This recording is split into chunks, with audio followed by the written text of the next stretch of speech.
Nigeria football in the past few weeks, or in the past month, or in the past year, as you may like, has slipped into the lowest of the lowest. But what happened last week appears to be the lowest of the new lowest. Welcome to Sports Africa.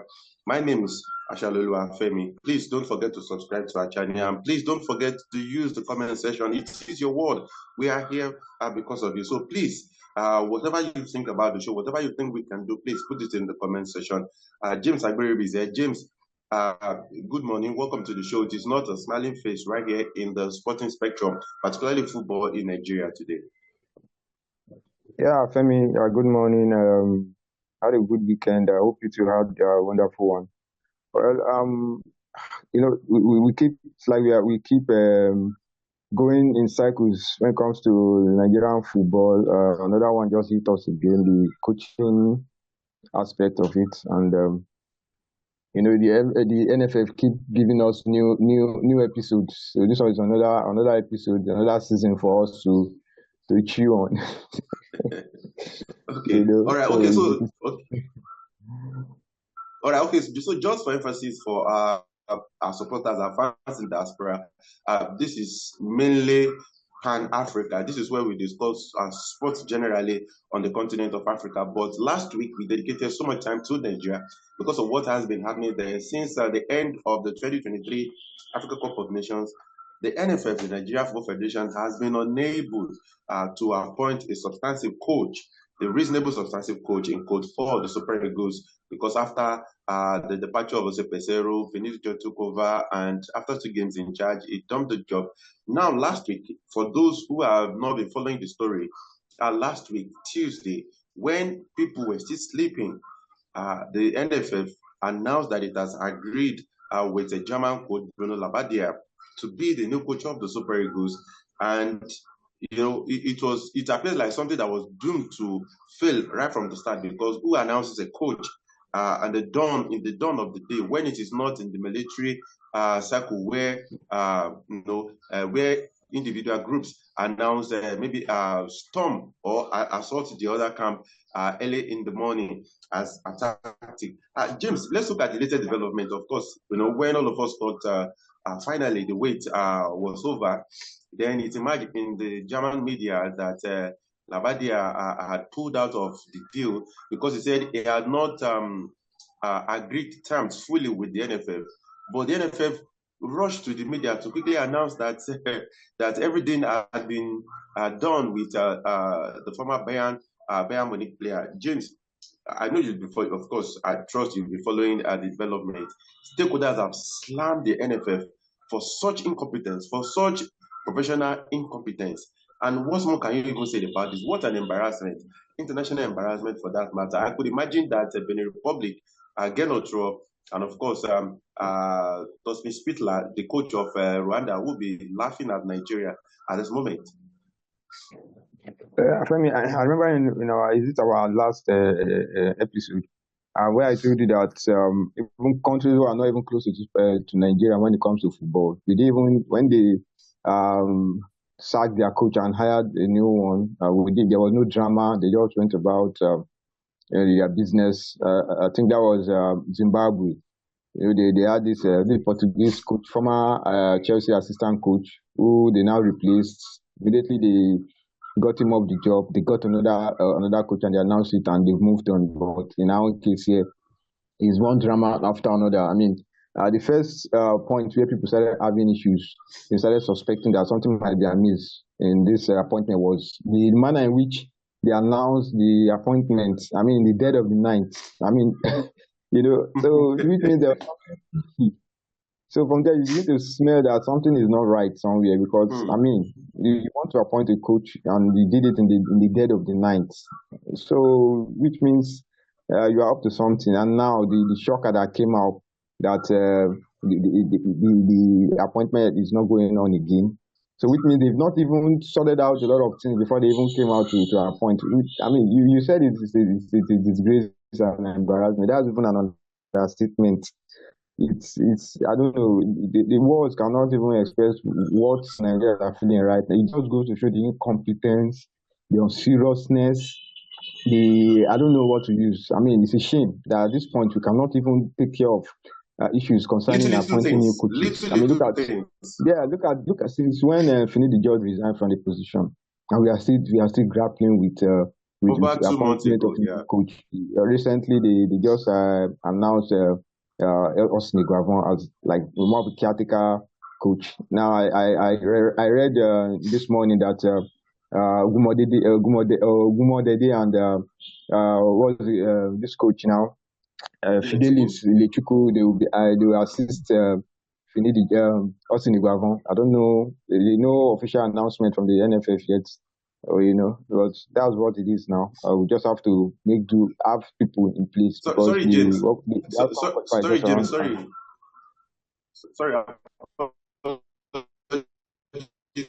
For cutting it down. Okay, I should tell you something, or the whole of the continent. Now, I'm surprised that you're expecting an official announcement from the NFF that the coach of Rangers International, as well as who did you mention again? Okay, coach of Stars will be announced. Yeah, will be announced as assistant coaches if you need it. James, you are going to wait till we grow. Yeah, that announcement is not going to come, James. I can bet you that. And of course, the bringing back of Iguavoen has also attracted a lot of criticism. I know you've been following because someone said it is a complete joke because it also looks like like a bridge. How do I put it now? A stopgap. Yes. When they failed, they run back to Iguavoen, and this does not bring long-term benefit to Nigerian football. James, like we've said, this is nothing but incompetence, and you can't blame people because some people have also blamed the Minister of Sport. Look at the disgrace at the 2024 Olympics. Look at what happened. 88 athletes went to France. They came back empty-handed, and now this is happening in Nigerian football. Now some are saying that this is even beyond NFF. The Minister of Sport should also get some blame from all of this because he's the head of sport in Nigeria. At the end of the day, the minister will now come and give us one long epistle to start explaining things. And I mean, you have gone beyond all those issues. I mean, I don't know. Every sport minister, when they come around, you feel, okay, this one might be different from the other, but at the end of the day, they end up being the same thing. They will focus all their energy on football. At the end of the day, nothing good will come out of it. So it's really a sad one. Okay. I don't know. We just have to make do with what we have now. Iguavon is the technical head, the technical director. So I think in cases like this, is the one that will still step in. Depending when they will get a new coach. I mean, but you don't expect them to go and get appoint a new coach now because the time is too short. And he's somebody who has coached the team before. He knows the team in and out. So even the team list when it came out, everybody knew that. It wasn't Bruno Labbadia. It wasn't from It wasn't exactly. They know where the list came from. So it wasn't a surprise that he stepped in. So it's as if the NFF, they know that something will go wrong. It's as if they prepared the Guavon down, list and everything. If you read the handwriting on the watch, like everything has been set down that at the end of the day, it's a Guavon that's going to take over. Maybe they just use this Labbadia thing to just, as if they are doing something. Whereas that it's being the shambolic way of doing things. So let's just see how things pans out. I hope the players will listen to the new coach and the new assistants because, Femi, I'm telling you, I don't have confidence in this technical setup, honestly. It's not as if I'm trying to rubbish them, but Femi, I'm not 100% confident in the guys that are coming on board. Okay. James, well said, because of course they say a coach is as good as his last resort. Of course, you remember what happened with Iguavoen at the 2021 Africa Cup of Nations in Cameroon, where the Eagles, despite all the promises, of course, of all what looked like they were going to get the run to the title, ended in the round of 16 against Tunisia. James, let's go to Ghana now. Of course, over the weekend, we thank God for safety, you can say, for Coach Otoado, then his assistant, John Pintil, and of course, found out that the goalkeeper trainer, they were involved in a ghastly accident. And I thank God that that's a picture of the bus right there, which they were involved in. And thank God that they didn't sustain serious injuries. I know Ghana, they have Angola this week, so hopefully they will be fit to play that. They were actually returning from Champions of Champion clash between Samatex and so chairman in Ghana. It was an official assignment. So upon their return back to Accra, according to a report, they were involved in an accident. James, this was a very, very narrow escape, but we thank God that all the three coaches are fine, because Ghana, Angola again, you might say, these days it's been Ghana, Angola has been kind of consistent, just like you have Nigeria, Benin Republic, and Rwanda. But thank God that they will fit. Hopefully, according to report, they'll be released from hospital perhaps today or tomorrow, so that they can continue to focus on preparation for that AFCON qualifiers. Yeah, thank God that it wasn't fatal. I was shocked when I saw the news, and thank God nobody, nothing serious happened to them, but they will undergo medical assessments. Yes, to ascertain that they are okay. I mean, it's a bad timing coming so close to their match they won game against Angola. I mean, you want to go into that game with fit mind, no distraction, because from what we've seen in the past encounters between Ghana and Angola, it has been very, very tough. So you don't want to go into that encounter with distractions, So I know that hopefully no serious damage will be detected, because I mean, can't just imagine, So coaches who went for official assignments only to be involved in such. I saw the picture, and it wasn't a good one at all. You saw the bus, particularly one of the wheels went off. So I mean, it's the GFA came out with a statement and allayed any fears that they are okay. Just like I said, they are going to undergo assessment. So all well and good, and at least they were able to put that aside and focus on the big game ahead, because they are playing back-to-back games, Angola and the Niger Republic. They will travel away, not to Niger Republic. They will go to I think Algeria for the game against Niger. So we want to be focused, and we want everybody to be on board. Everybody health-wise okay, because the Black Stars, they've shown signs of improvement. Look at the last game that they played, and yes, they've been doing well, and you don't want something like this to cause a distraction, So thank God, like I said, thank God they are okay, and I believe that they're going to come out with a clean bill of when the medical assessments are carried out. Okay, James, let's talk about Victor Osimhen very briefly, because it will almost be criminal if you do not talk about him. He's the reigning African Player of the Year, and what has transpired between him and Napoli, Chelsea, Al Ahly of Egypt, in the transfer window. Yesterday, I was speaking with an ex-international, Mutiu Adekoji precise, and he said it was something that nobody ever, thought was going to be possible, such that Napoli will ostracize Osimhen, that he would not even be registered for the competition this season. But sadly, that is the situation that he has found himself. But another reporter said that an unnamed European club, they're trying to create for him an escape route from the Napoli nightmare, in such that he would just join them for 4 months. Then January, maybe, because they said Chelsea still wants to return to the table for him in January. But then, at least, this is a saga that no one ever thought was going to play out regarding Osimhen. Yeah, I thought by now, even before we got to halfway of the transfer window, I thought he would have left Napoli, because it was all written all over the place that he was going to move. But to the last minute, nothing happened. For me, everything just boils down to negotiations. I think negotiation made this movie is leaving Napoli. I think that was the main reason why he couldn't move. Personal agreements, club agreements. At the end of the day, both parties were not able to. All the parties involved were not able to reach to a conclusion. So everybody's just looking out for their own interests. The clubs are looking for their own interests. The player too and his agent, they're also looking for their own interests. And if they don't meet, if there's no meeting point, nothing is going to happen. Exactly. The issue of salary being reduced, the transfer fees not being agreed, So it's a sad one, because he's going to be inactive. He will just be training unless the club that you mentioned will come to his aid.